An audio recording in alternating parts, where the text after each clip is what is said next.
So what we're talking about today.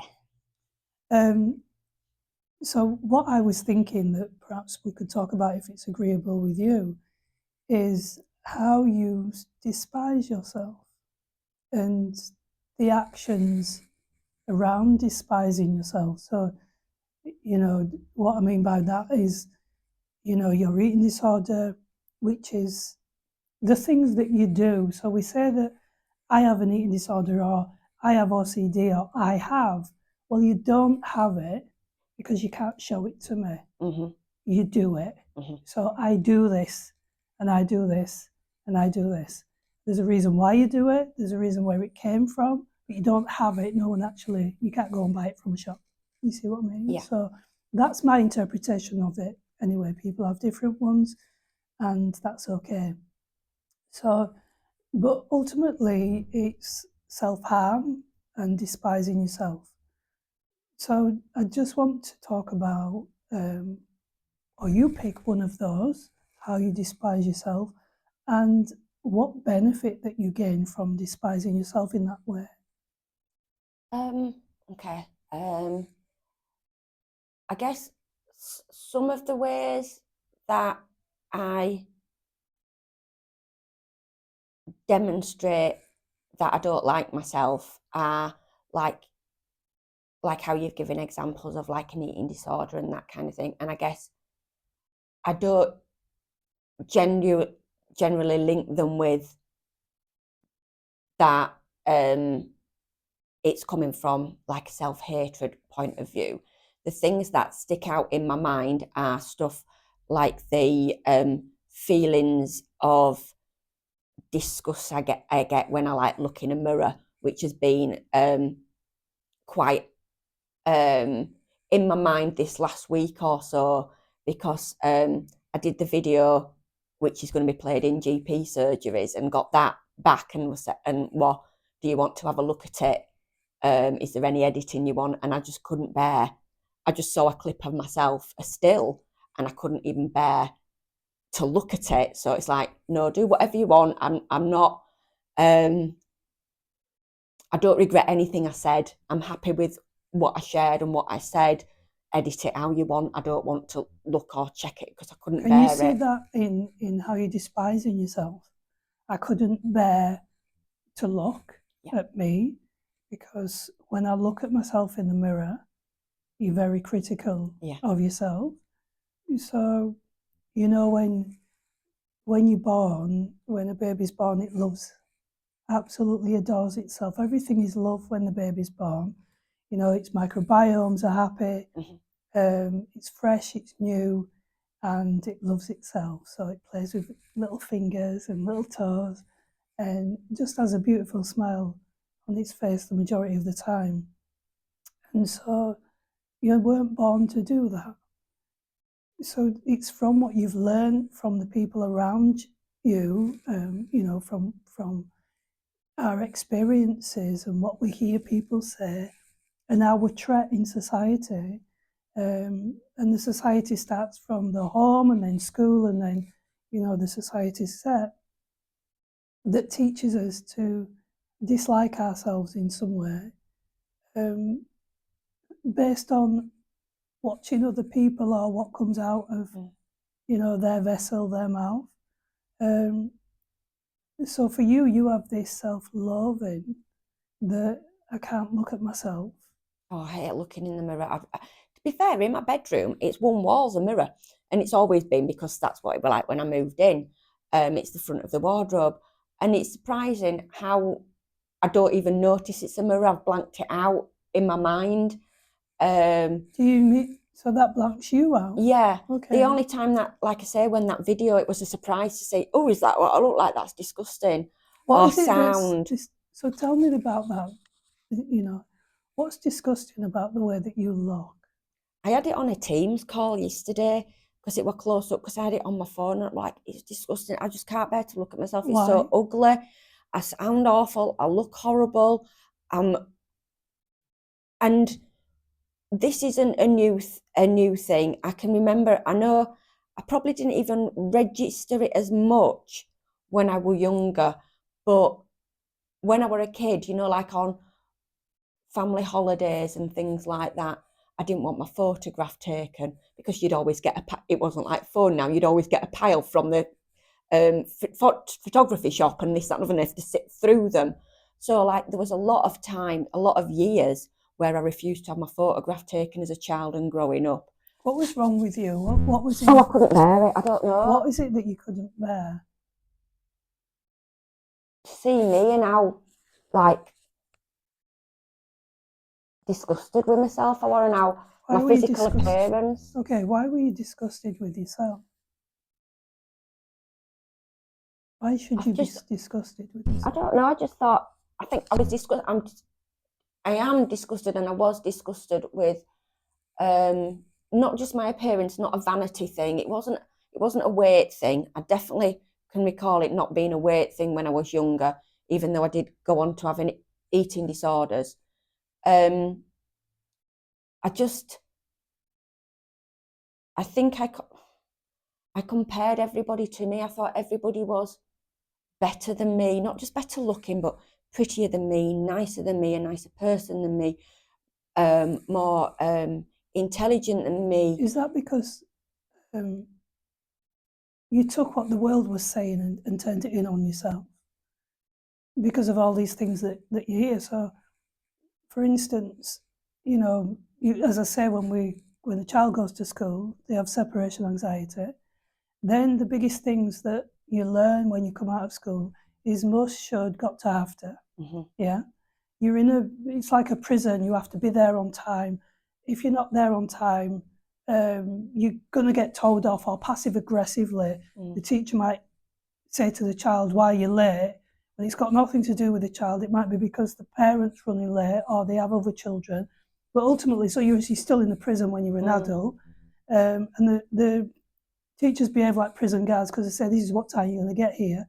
Regardless of whether the bus changes or whatever goes on in your life, this is what we want. So that's, there you go, in the first prison. And then the second part of it is when you don't get 10 out of 10 and you add these things like, you could do better. Who are you going to do better for? You need to do better for us. So you turned all that in, and then the biggest things that you're going to leave school with, majority of people leave school with, is a program of must, should, have to, got to, but what have you used from school? Other than learning these things, when I see people, they might tell me about a very bad experience at school, the majority of them do, or a very good experience at school, but no one tells me about the maths and English, or what they learn. No one tells me about that. It doesn't come out of what drops out at the end. When you come off that conveyor belt, what drops out of the end? It's like you don't need all those years to learn maths and English. The child is a genius when it's born. It can learn all about its parents. It can learn many languages if you were to teach the child at that age. And yet the world is set up for us to go into this factory learning machine to be able to drop off the end into work. And then we never get time for ourselves. So within that, what you learn, you didn't learn anything about you. You learn about the planet that you've been dropped on, and you turned in on yourself because the planet was telling you, or you were hearing all these things. And one of them was self-love, in that everybody's better than you, that you'd interpreted from the world. Yeah, I've got a lot of...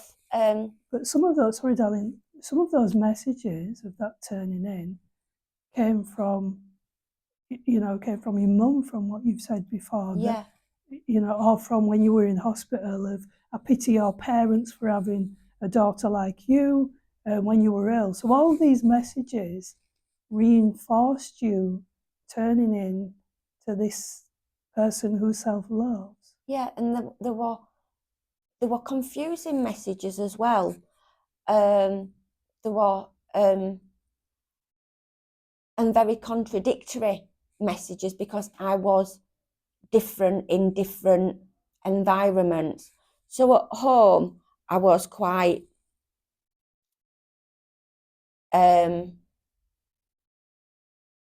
vocal in expressing my view. I had to have stuff a certain way. I wanted stuff a certain way. I didn't want to do certain things. following the abuse that I experienced outside the home, it made me fearful of things outside the home. So I was all right in the house, behind the sofa playing. Growing up, it was like when somebody came to the door or the telephone rang, I couldn't deal with it. Or What happened? It was just, I didn't know who it was going to be. I didn't know what they was going to want. So I'd like hide in the cupboard. So they wanted something from you. Yeah. Yeah. And like, even if we were going down the street, I'd be walking and with my, like, say, going out with my mum and my grandma, and they'd bump into somebody they know, I'd just walk off. So I were told that I were rude, and that I were awkward because I wanted stuff a certain way. I had to have my hair in a certain way, and if it wasn't even, that must have been the start of like OCD type thing. I had to have things in a certain way, like so they my had to be pigtail. right for society before you could go out. Yeah. Do you think? Sorry, darling. I was really. Ooh. I keep interjecting because I want to capture these little bits that you're saying. You know, within that, so it sounded like it come to a point for you where you were behind the sofa and you felt safe behind the sofa. That when somebody came to the door, it was, you know, a sense of nervousness that somebody's going to come and want something, even though they might not have knocked on the door for you, but they're going to come and want something that you're unable to give because society or the people that you've experienced has already taken a lot. Yeah, and it's not knowing what they want. So that feeling of I won't be able to give them what they want, or I don't want to give them what I'm fearful. More that I will do as I'm told, and I don't want to do that because I've already done it. Yeah. I've already been overexposed. Somebody's already taken a lot from me by suffering rape from 5 years old. So it's those things that, you know, you've turned in on yourself, of that expectation of society and what society wants, and you not being able to do that, being able to fulfill it because you're already been, you know, not even figuring out what you are as a human being, but then you become like turned into a robot or human, doing and giving everybody things, and that can become too much for, you know, for themselves anyway, for society itself. So when you're doing that, you're looking at other people as if, well, they're managing it. Yeah. So I'm defective. Yeah. Because I can't. So lots of people everybody's looking at each other, or not everybody, but the majority of people are looking at each other saying they're managing to do it. Why can't I? And they might have even heard that as well growing up. They might have heard that along the way. Well, she can manage to do it, so why can't you? They were like people my own age or even older or younger going to brownies, Sunday school, this club, that club. I wanted to sit behind the sofa and just be left alone. And so I felt different. Why can they do it and I can't do it? There's something wrong with me.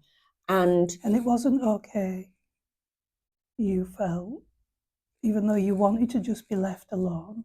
Majority of people just want to be left alone, you know, because they've had enough. So, but you felt it wasn't okay to sit behind the sofa and be left alone, because at any point when somebody knocks on the door, it sets you off again. Okay.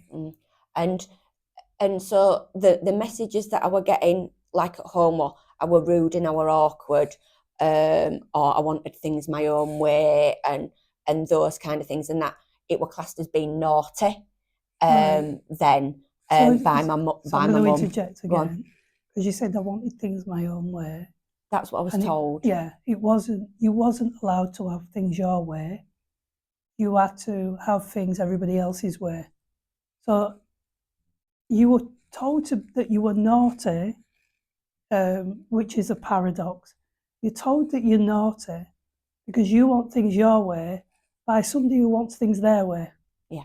Right, okay. And then you would have got that message as well from more than being at home. When you go out into the world, you go to school, everybody, you know, the adults want things their way. And if you don't do things their way, you're told you're naughty as well, because you can't have things your way. And this is where the confusion came in, because from my mum I was seen as naughty, wanting my own way, awkward, rude, that kind of thing. And I did want and try and do everything my mum wanted me to do and that kind of thing. But my dad, on the other hand, he just accepted everything and was quite passive, and had just put, when I was doing something which was classed as naughty or wrong or whatever, he'd just say she can't help it. So again, although he wasn't criticising me or chastising me, which he could have done, by just saying she can't help it made me think, yeah, it is something wrong with me, because I didn't know. Yeah. So neither the, I mean, that's it might seem like a general way, but it's to be passive, it is almost can't be bothered to explain why you can't help it. So we'll just accept it and we won't do anything. Yeah. And then, so both parents are doing their thing really. And you're here on this planet having to deal with their thing, and so never discovering yours. And that's what they had to do as well. They had to work things out for themselves because of their parents. And then at school, and that progressed to college and university, I was the complete opposite. I was invisible. Rules stuck to them like glue. I'd been at high school for about 5 years, and one of the teachers asked if I was new. So then you were still behind the sofa, almost being invisible. Yeah, you metaphorically speaking, you were behind the sofa, and then I guess as well the teacher asking if you were new, again not really recognising you as a human being and being there. Like I say, I liked the rules. I followed the rules to the letter, screaming abdabs every morning about going, I don't want to go, because it was out of the house and my safety, safer.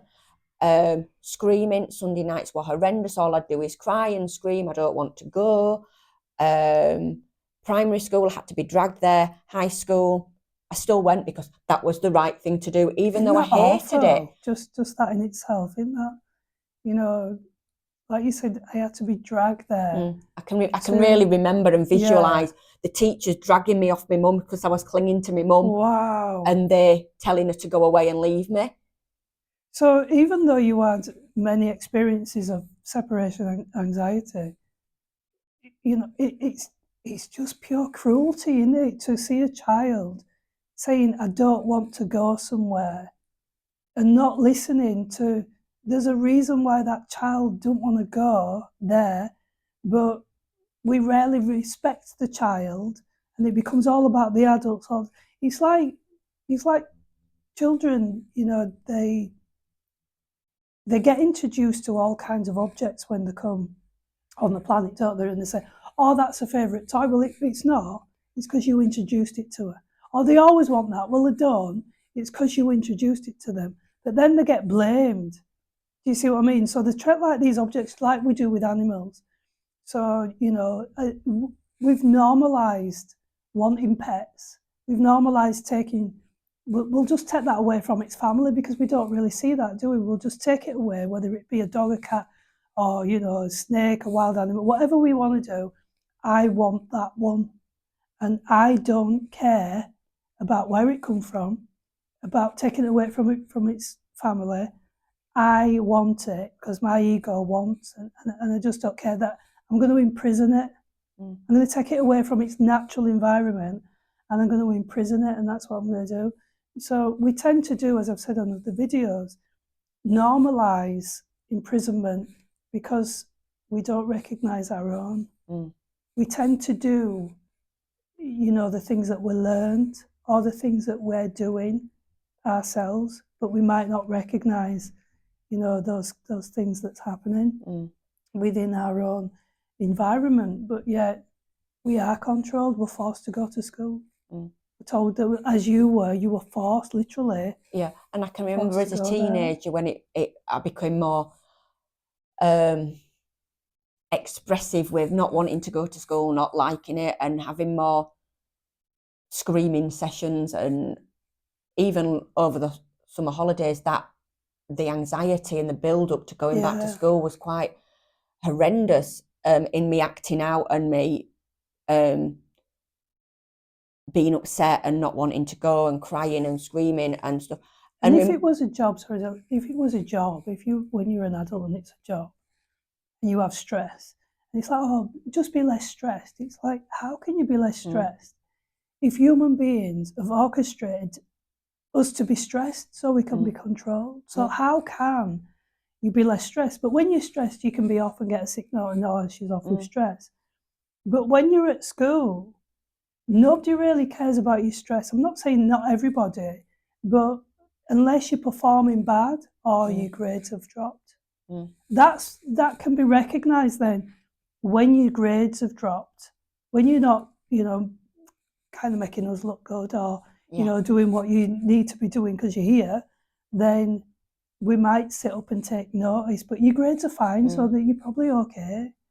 And it's that learning that you're just not as important as what somebody said that society needs to be. But we are society, so it's each individual to say, I'm important. And why are we doing, we don't, it just is like that. It's just, when I was growing up, it's because it is like that. It's like, but why?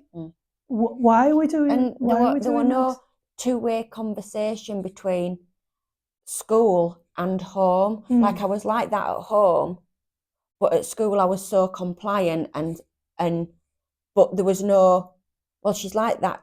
School telling my mum what I was like at school and my mum telling school what I was like at home. It was just two separate entities. Because, it's like you say again, it's safety. With some people, like at home, you felt safe enough or comfortable enough to let out or trying to let out what you were feeling, even though it often went unheard. With some people, we can let it out, and then with others, we don't. We just comply because we fear that. I mean, why would you express to a teacher how you're feeling? Do you see what I mean? If the teacher has said, leave her, when you're already expressing at that point, when you're with your mum, I don't want to be there. Do you see what I mean? So it seems pointless, doesn't it? It's like when, often when people have been abused or, or raped, then it's pointless saying no because you're just not going to be heard. It's about what that person wants. So it seems eventually you give up saying no because you're powerless. It's pointless, and that sounds like the same for school. It's like I can scream when I'm with my mum, but it's pointless me saying something. It's pointless because nobody's already. People can see that I'm stressed, and I'm upset, and I'm anxious, and you're having to drag me there, and no one's listening. Yeah, and I think you're right, I think it got to a point where it's normalising that form of abuse as well. Yeah. Well, everybody does it. We do this with children, so we've normalised it, but does it make it less abusive? Because if somebody else was dragging you into a building, dragging you into there, then we'd say, oh, this bit, you see, when we have these paradoxical rules or laws, well, we have this bit, if somebody does that, it's against the law. And yet, for this, we say, well, we can drag her to school and you can leave her and then I'll drag her inside and she's made to stay there. What would you call that? If somebody, you'd say they'd been kidnapped, wouldn't you? Yeah. Or they'd been forced something against the will. And yet we normalise this for children all the time. And I think one of the things that you've just said is like that. Oh, never thought of it like that. That I got to the point where there was no point in expressing my feelings anymore. By the end of high school, college, then uni, even into the working environment, even into my relationship with the NHS and my hospital admissions and stuff like that, it was like, it's pointless saying anymore. Like I was never sectioned. Everything I did was informal. Go on, pack a bag. There's a bed waiting for you in St James's. Oh, all right then. This is the regime. You can't do that. You can't do this. If you do this, you'll get this sanction. Oh, all right then. And that's why you agreed when the nurse said, I pity parents like you, Yeah. and you said, I Yeah, do too. I said I do too. Because by that time you'd accepted that you were the problem, and then this self-loathing grew even further into you know, not being able to overturn what they were saying. So as as you've been in therapy, why is this person in therapy for a long time? And it's like, because of a lifetimes of untangling these beliefs that you have, but you now self-loathe because there's some form of benefit to self-loathing, because it can be, sometimes for people it can be really hard to have a hard exterior and to not let something in. But if you give them a hug, they'll say, don't touch me, because the fear of being humanized, can be very painful. And this other pain, I can deal with this other pain. Some people don't hug each other, they'll like just punch them on the shoulder and go, yeah, you're all right, but don't hug me. Because if you do, I'll start crying and I won't know when to stop. I don't think I'd be able to stop. So now I can have this exterior, this wall built against myself, but don't humanize me now, because I might not be able to cope with that. I really get that, what you're saying. And what's flashing in my mind is, I don't know if it was a conversation we had on another video or in therapy, the only time when I have felt that affection unconditionally, because how I interpret it from my mum and dad, it was like, we love you, but when you behave, when you're not acting out, when you, like I can remember my mum saying, you should be grateful that we wanted children, nobody else would have put up with you, saying about my bad behaviour and that kind of thing, which made me think, I'm not acceptable, I've got to be a certain way to be accepted by things or people, and I've sort of like lived that throughout my life and my working life and that kind of thing. But the only opposite that I felt and that I couldn't cope with, like you said about touching, it's not about touching, is the dog. The unconditional positive regard to the dog, whether I was in it screaming, in a bad mood, whatever, it would come to me and I could not cope with that. I found that so overwhelming, and no matter how much I shouted at the dog to leave me alone, it would come and bring me a toy. And as a young person, I could not, even up into my teens, I couldn't deal with it. Because it was just somebody, it was just somebody wanting me, no matter how I behave. And it was like, I can't deal with this. Does that's quite profound what you've just said, because when you're looking at an animal who we imprison shows us more empathy than human beings. What does that say to you about, isn't it looking and asking why, why is that? Isn't it something then that we're doing wrong by,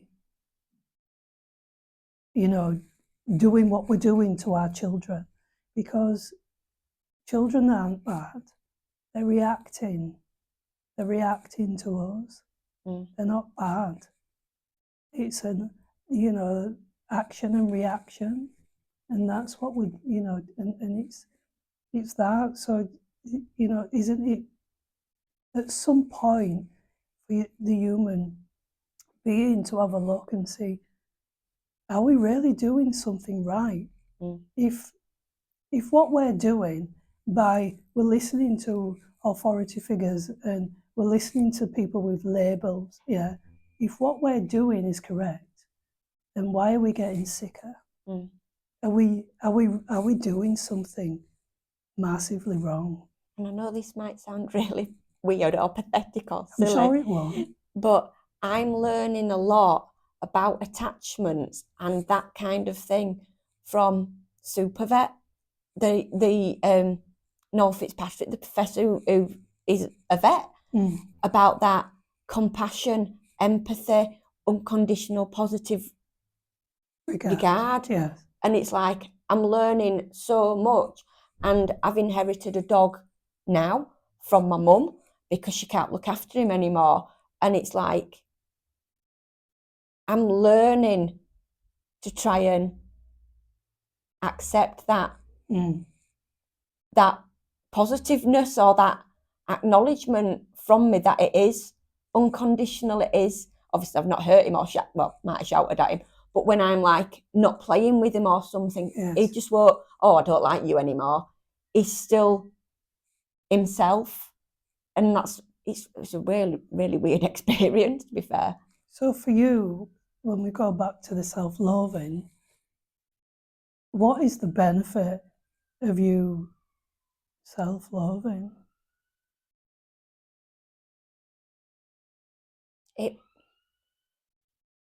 I've never thought of this before. This is new, so I don't know whether it's right or whether it's just coming. It's just that it fits in with all I've known. So it fits in with how the world's treated me, how people in the world have treated me, and how I've fitted in the world. It fits. Do you believe that, for you, that for anyone really, just because you were born into a world that told you all these negative things, doesn't mean once you know that you have to live the rest of your life with it? Wouldn't you say, you know what, that's your house, that's your brain, and those are your emotions? Isn't it time that you owned them and you decided something different? Said, I'm going to let go of what everybody taught me because they were taught false as well.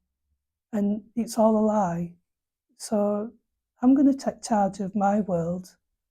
And because this is my house and this is my brain and this is a planet not given to us by human beings. It wasn't given to us by human beings.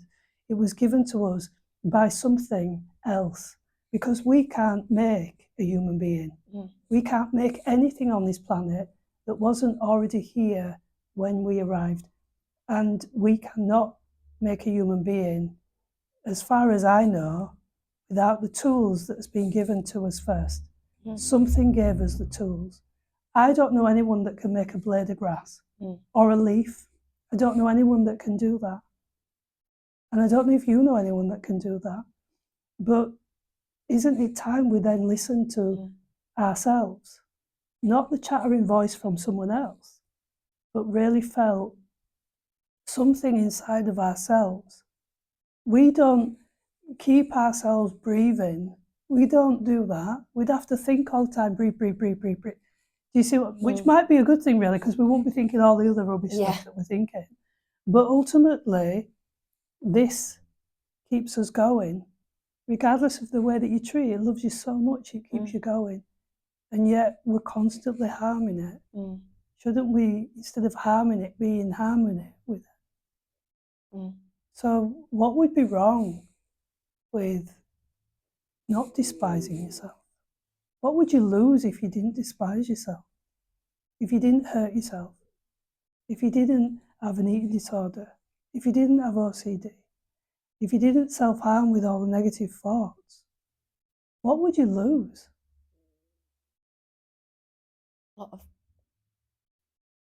pain and negative stuff. So nothing good then?